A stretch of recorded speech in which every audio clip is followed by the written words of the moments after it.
ఆలోచనలో నవత ఆలోచనలో నవత ఆచరణతోనే భవిత ఆత్మవిశ్వాసంలో తెలంగాణ యువత క్రమక్రమంగా హామీల అమలుతో ధీమా పెంచే చైతన్యపూరిత నడత మన ముఖ్యమంత్రి రేవంత్ రెడ్డి గారిది. అనుభవం సీఎం గారి సందేశం.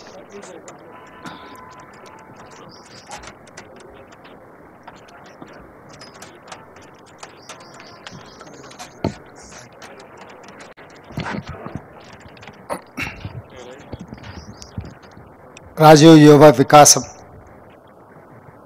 6,000 కోట్లతో 5 లక్షల నిరుద్యోగ యువతీ యువకులకు ఉపాధి అవకాశాలు కల్పించాలని రాష్ట్ర ప్రభుత్వం ఆలోచన చేసి ఎస్సీ ఎస్టీ బీసీ మైనారిటీ కార్పొరేషన్లకు సంబంధించిన సంస్థలు ఈ కార్యక్రమాన్ని ఏర్పాటు చేసి నాతో పాటు ముఖ్య అతిథులుగా ఉప ముఖ్యమంత్రి వర్యులు బట్టి విక్రమార్క గారిని, సహచార మంత్రివర్గ సభ్యులని, ప్రతిపక్ష పార్టీకి సంబంధించిన MIM floor leader Akbaruddin Owaisi గారిని, సిపిఐ శాసనసభ్యులు కూనంనేని సాంబశివరావు గారిని, వివిధ కార్పొరేషన్ల చైర్మన్లను, శాసనమండలి సభ్యులను, శాసనసభ్యులను, ఉన్నతాధికారులను, పాత్రికేయ మిత్రులని ఆహ్వానించి శాసనసభ ప్రాంగణంలో ఒక మంచి కార్యక్రమానికి తెరలేపినందుకు మనస్ఫూర్తిగా అభినందిస్తున్నా. మిత్రులారా, డిసెంబర్ 3, 2023 నాడు ఫలితాలు వచ్చిన తర్వాత డిసెంబర్ 7, 2023 నాడు ఎల్బీ స్టేడియంలో ప్రమాణ స్వీకారం నిర్వహించి డిసెంబర్ 9, 2023 నాడు ఇదే ప్రాంగణంలో తెలంగాణ రాష్ట్రంలో ఉన్న సోదరీమణులకు అందరికీ కూడా ఆర్టీసీలో ఉచిత బస్సు ప్రయాణాన్ని, అదేవిధంగా పేదలకు ఆనాడు డాక్టర్ వైఎస్ రాజశేఖర రెడ్డి గారు ముఖ్యమంత్రిగా ఉన్నప్పుడు ప్రారంభించిన రాజీవ్ ఆరోగ్యశ్రీ పథకాన్ని 10 లక్షల రూపాయలు పేదల వైద్యానికి అందించే విధంగా ప్రభుత్వం ఏర్పాటు చేసిన 48 గంటల్లోనే ఈ ప్రాంగణంలో మనం ప్రారంభించుకున్నాం. ఆ తర్వాత నిరుద్యోగ సమస్య కావచ్చు, రైతు రుణమాఫీ కావచ్చు, రైతు భరోసా కావచ్చు, గృహ జ్యోతి కావచ్చు, ఈ రకంగా ఎన్నికల సందర్భంగా మనం ఇచ్చిన హామీలను ఒకటొకటిగా అమలు చేస్తూ తెలంగాణ రైతాంగానికి, తెలంగాణ మహిళా సోదరీమణులకు, తెలంగాణ నిరుద్యోగ యువతకు, విద్యార్థులకు ఒక స్ఫూర్తినిస్తూ ఒక మంచి పరిపాలన అందించే ప్రయత్నం చేస్తున్నాం. దాంట్లో భాగంగా 15 నెలలు పూర్తి చేసుకుంటున్న సందర్భంలో మొదటి 10 నెలల్లోనే దాదాపుగా 57,924 ప్రభుత్వ ఉద్యోగ నియామకాలు చేపట్టడం ద్వారా ఈ దేశంలోనే మన ప్రభుత్వం చరిత్రను సృష్టించింది. స్వతంత్రం వచ్చినప్పటి నుంచి కూడా ఏ రాష్ట్రంలో ఏ ప్రభుత్వం మొదటి సంవత్సరంలోనే 57,924 ప్రభుత్వ ఉద్యోగ నియామకాలు చేపట్టలేదు. మన ప్రభుత్వం చేపట్టింది. అదేవిధంగా రైతులకు 25,35,000 మంది రైతులకు 20,617 కోట్ల రూపాయల రుణమాఫీ చేయడం ద్వారా ఈ దేశ వెన్నెముకైన రైతాంగాన్ని అప్పుల ఊబిలో నుండి బయటికి తీసి ఆత్మస్థైర్యంతో నిలబడే విధంగా మనం కార్యాచరణ తీసుకొని ముందుకు వెళ్ళినాం. ఆడబిడ్డలు దాదాపుగా 150 కోట్ల బస్సు ట్రిప్లను ఈనాటికి పూర్తి చేసుకొని 5,005 కోట్ల రూపాయలు ఆడబిడ్డల బస్సు ఉచిత ప్రయాణానికి రాష్ట్ర ప్రభుత్వం నిధులను కేటాయించి ఆడబిడ్డలకు అండగా నిలబడ్డాం. ఇదే కాకుండా దాదాపుగా 200 యూనిట్లు ఉచిత కరెంటు పేదవాళ్ళ ఇళ్లకు ఇవ్వాలని గృహజ్యోతి పథకం ద్వారా ఏదైతే హామీ ఇచ్చినామో ఈనాడు 50 లక్షల కుటుంబాలు ఈ పథకాన్ని సద్వినియోగం చేసుకుంటున్నాయి. 50 లక్షల కుటుంబాల ఇళ్లలో వెలుగు చూస్తున్నాము, వాళ్ళ కళ్ళల్లో ఆనందం కనిపిస్తుంది అని అంటే ఈ ప్రభుత్వం ఈ పథకాన్ని అద్భుతంగా అమలు చేస్తుంది. అదేవిధంగా ఆనాడు దీపం పథకం ద్వారా కట్టెల పొయ్యి నుంచి ఆడబిడ్డలకు విముక్తి కలిగించి గ్యాస్ సిలిండరు స్టవ్ ఇచ్చి 400 రూపాయలకే సిలిండర్ ఇచ్చినాం. కాలక్రమేణా సిలిండర్ 1200 రూపాయలకు పెరిగింది.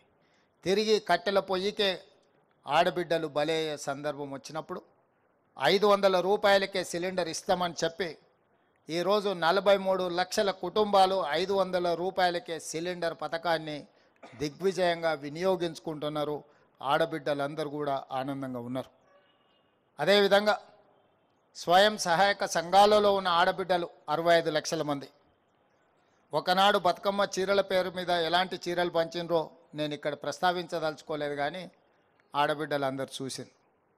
అలాంటి ఆడబిడ్డలకు పండుగ పూట సారే చీర పెడితే ఎంత సంతోషంగా ఉంటారో 65 లక్షల మంది ఆడబిడ్డలకు స్వయం సహకార సంఘాల సభ్యులకు 2 చీరలు ప్రతి సంవత్సరం, అత్యంత నాణ్యమైన చీరలు. మన ఇంటికి ఆడబిడ్డ వస్తే ఏ బట్టలు పెడతామో 1,30,00,000 చీరలను ఈరోజు ఆడబిడ్డలకు పంచాలనే నిర్ణయం తీసుకొని ఆడబిడ్డల ఆత్మగౌరవాన్ని నిలబెట్టే ప్రయత్నం చేస్తున్నాం.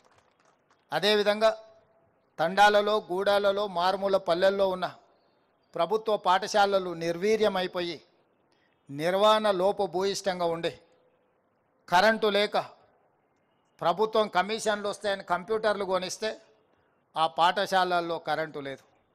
కంప్యూటర్లు ఉన్నాయి, టీవీలు ఉన్నాయి, కానీ కరెంటు లేదు.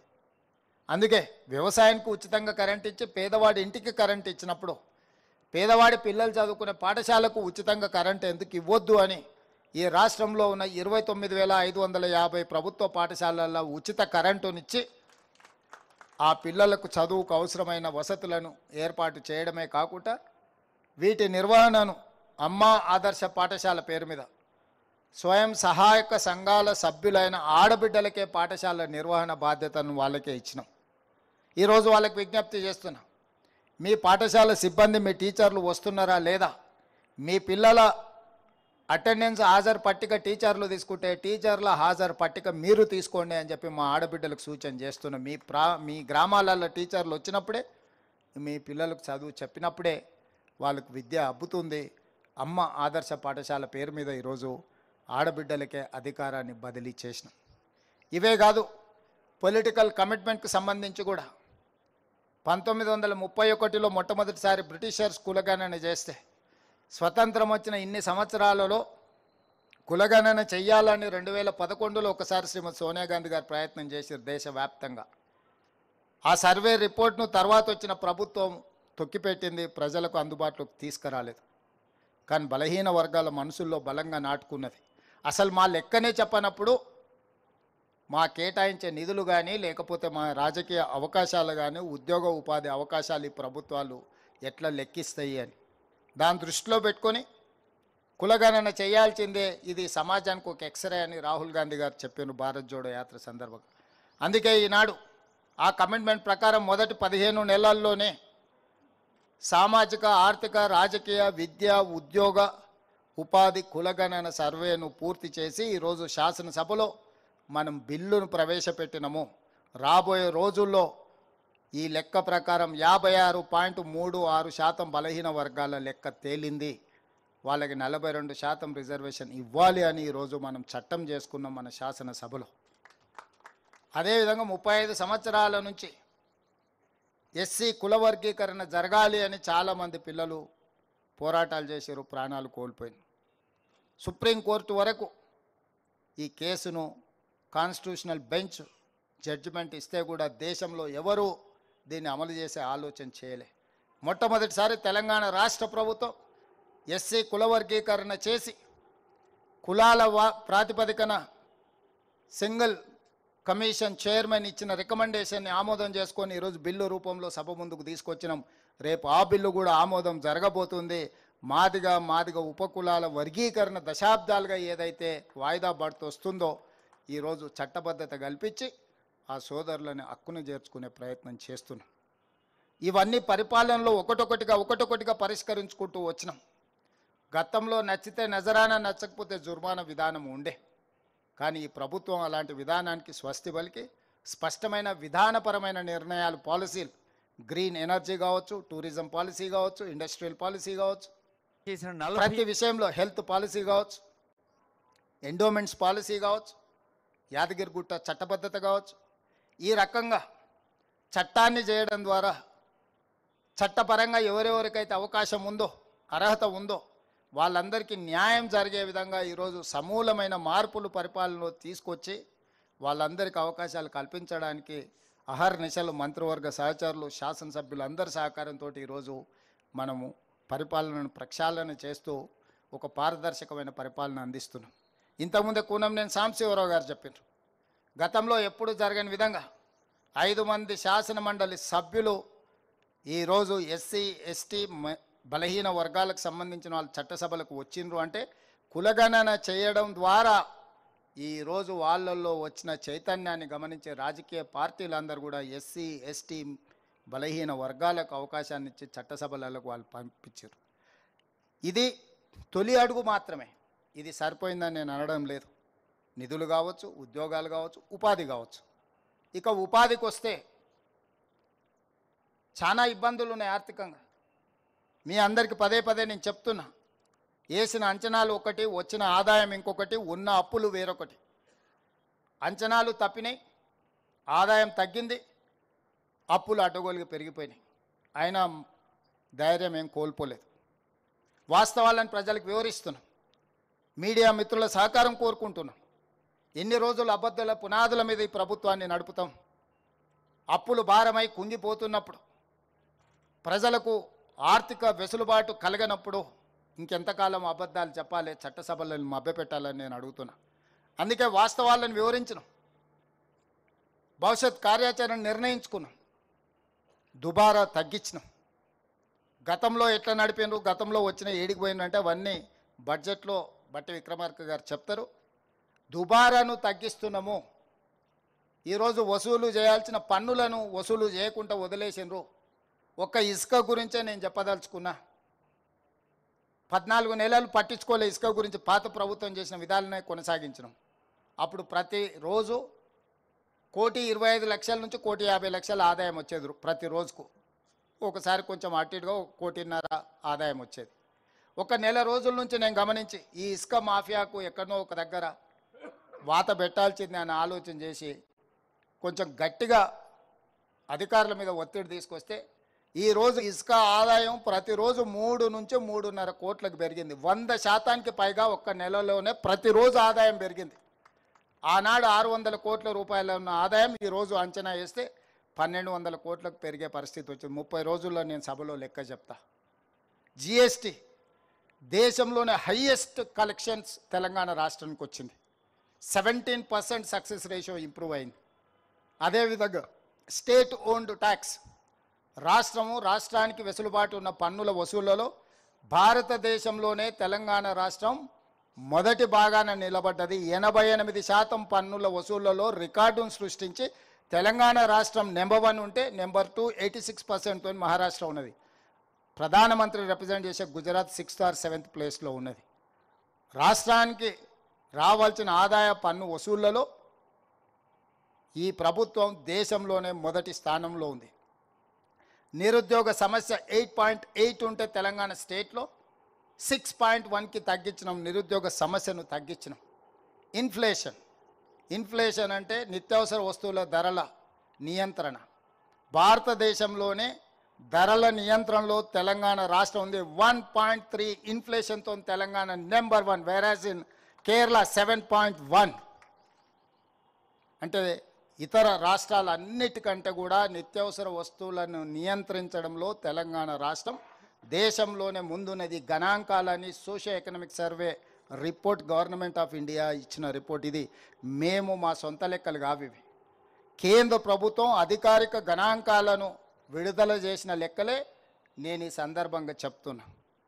ఇంత చేసిన మా మీడియా మిత్రులు అంటారు, అన్న మీకు పట్టు వచ్చినట్టు లేదు పరిపాలన మీద అని. పట్టు అంటే ఏందని నేను వాళ్ళు అడుగుతున్నా.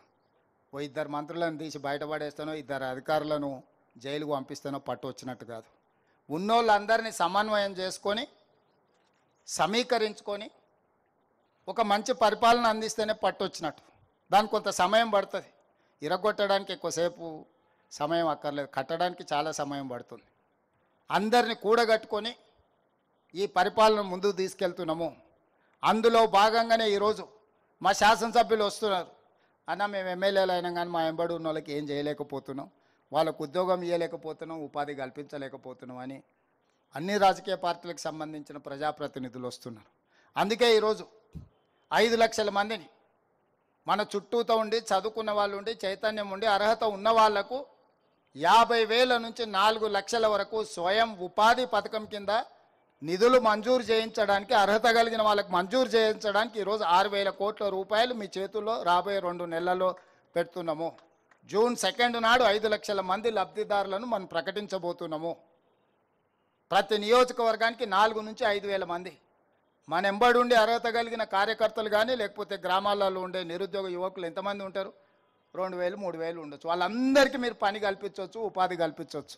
శంకర్ కొంచెం ఎక్కువ ఉండొచ్చు, కొంచెం ఎక్కువ అడిగేటట్టున్నాడు, పర్వాలేదు.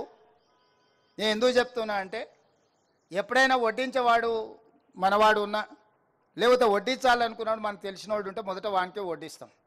కాకపోతే ఆ వడ్డించేటప్పుడు వాడికి అర్హత ఉందా లేదా చూడాల్సిన బాధ్యత మన ఎమ్మెల్యేలేదు ఎమ్మెల్సీలేదని నేను చెప్తున్నా. నాకు తెలుసు కాబట్టి 5 అంతస్తుల భవనం ఉంది, అయినా 5 లక్షల రూపాయలు ఇస్తా అంటే అది మాత్రం కుదరదు.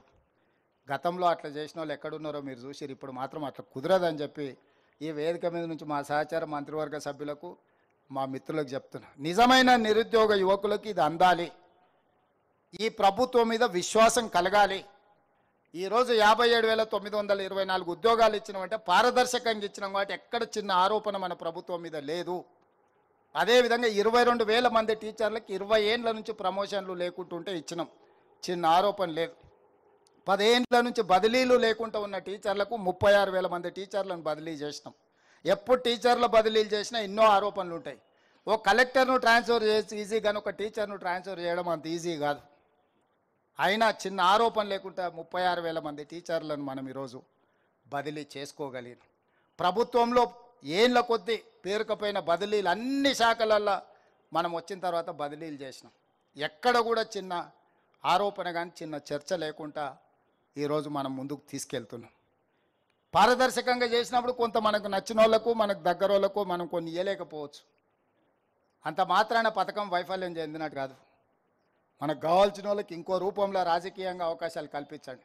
సర్పంచ్కో ఎంపీటీసీకో జడ్పీటీసీకో ఎంపీపీకో రాజకీయ పదవులు ఇవ్వండి మన వాళ్ళు ఎవరైనా ఉంటే, కానీ పథకాలలో మాత్రం పారదర్శకంగా ఉండాలి. అప్పుడే ప్రజలకు మనం ఆదర్శవంతంగా ఉంటాం. ఆదర్శవంతమైన పరిపాలన అందించాల్సిన అవసరం మన మీద ఉన్నది. దయచేసి ఈ పథకం మా అధికారులకు కూడా నేను సూచన చేస్తున్నా, ఎక్కడికక్కడ అర్హులు కలిగిన వాళ్ళను మనం ఆదుకోవాలి. ఉద్యోగాలు ఇవ్వగలిగిన వాళ్ళకు ఉద్యోగాలు ఇద్దాం, ఉపాధి కల్పించాల్సిన వాళ్ళకు ఉపాధి కల్పిద్దాం, వృత్తి నైపుణ్యాన్ని నేర్పించాల్సిన వాళ్ళకు వృత్తి నైపుణ్యం నేర్పిద్దాం. ఈరోజు యంగ్ ఇండియా స్కిల్స్ యూనివర్సిటీ కావచ్చు, యంగ్ ఇండియా స్పోర్ట్స్ యూనివర్సిటీ కావచ్చు, young India integrated residential schools కావచ్చు, ఇవన్నీ కూడా విద్యలో నైపుణ్యంలో ఒక ప్రక్షాళన. అడ్వాన్స్డ్ టెక్నాలజీ సెంటర్లు 70 ఏళ్ల క్రితం ప్రారంభించిన ఐటీఐలు ఇప్పటికి అలాంటివే ఉన్నాయి. నాంపల్లి ఎమ్మెల్యే గారు ఉండొచ్చు, 4 ఐటీఐలు నాంపల్లిలో ఎప్పుడో ఉన్న నాంపల్లిలో ఉన్నాయి, కానీ అప్గ్రేడ్ కాలే. అక్కడ ఫిట్టరో డీజిలో మెకానికలో ఎలక్ట్రికలో నేర్చుకుంటే బయటకు వస్తే అవిలో డీజిల్ మెకానిక్ నేర్చుకుంటే ఆడ అంబాసిడర్ ఫియట్ కార్లు నేర్పిస్తే బయట ఆ కారు ఎక్కడున్నదో కూడా దొరకడం లేదు రిపేర్ చేద్దామంటే. అందుకే ఈరోజు టెక్నాలజీ అప్గ్రేడ్ అయింది, సాంకేతిక నైపుణ్యం అప్గ్రేడ్ అయింది. అందుకే ఈరోజు అంత అప్గ్రేడ్ చేసిన సాంకేతిక నైపుణ్యాన్ని అడ్వాన్స్ టెక్నాలజీ సెంటర్స్లో 100 అడ్వాన్స్ టెక్నాలజీ సెంటర్లు ప్రతి నియోజకవర్గానికి ఒక్కొక్కటి ఇచ్చి వేలాది మంది నిరుద్యోగ యువకులకు శిక్షణ ఇవ్వాలనుకుంటున్నాం. మరి అడ్వాన్స్ టెక్నాలజీ సెంటర్లలో శిక్షణ పొందిన వాళ్ళు ఉద్యోగం దొరకకపోతే స్వయం ఉపాధి వాళ్ళు సాధించుకోవడం కోసం ఈరోజు రాజు యువ వికాసం కింద 6,000 కోట్ల రూపాయలు వాళ్లకు మనం ఈరోజు నిధులను అందుబాటులోకి తీసుకొచ్చినాం. రేపు భవిష్యత్తులో ఈ అడ్వాన్స్ టెక్నాలజీ సెంటర్లలో కానీ లేకపోతే యంగ్ ఇండియా ఇంటిగ్రేటెడ్ రెసిడెన్షియల్ కాలేజీల్లో శిక్షణ పొందిన వాళ్లకు ప్రాధాన్యత ఇవ్వాలని మా ఉప ముఖ్యమంత్రి గారికి నేను రిక్వెస్ట్ చేస్తున్నా. ఎందుకంటే మనం ఎవరినైతే స్కిల్ అప్గ్రేడ్ చేస్తున్నాం వాళ్ళకి శిక్షణ ఇచ్చినప్పుడు వాళ్ళు నేర్చుకున్న శిక్షణ సమాజానికి ఉపయోగపడాలి అని అంటే వాళ్ళకి లోన్ ఫెసిలిటీలో వాళ్ళకు కొంత ప్రయారిటీ ఇవ్వండి. ఐటీఐ చదువుకున్న వాళ్ళకి ప్రయారిటీ ఇవ్వండి. డ్రైవింగ్ లైసెన్స్ ఉండి ఏదైనా వెహికల్ నడుపుకోవడానికి ఉన్న వాళ్ళకి ప్రయారిటీ ఇవ్వండి. ఎలక్ట్రిక్ వెహికల్స్ కొనుక్కుంటే వాళ్ళకి ప్రయారిటీ ఇవ్వండి.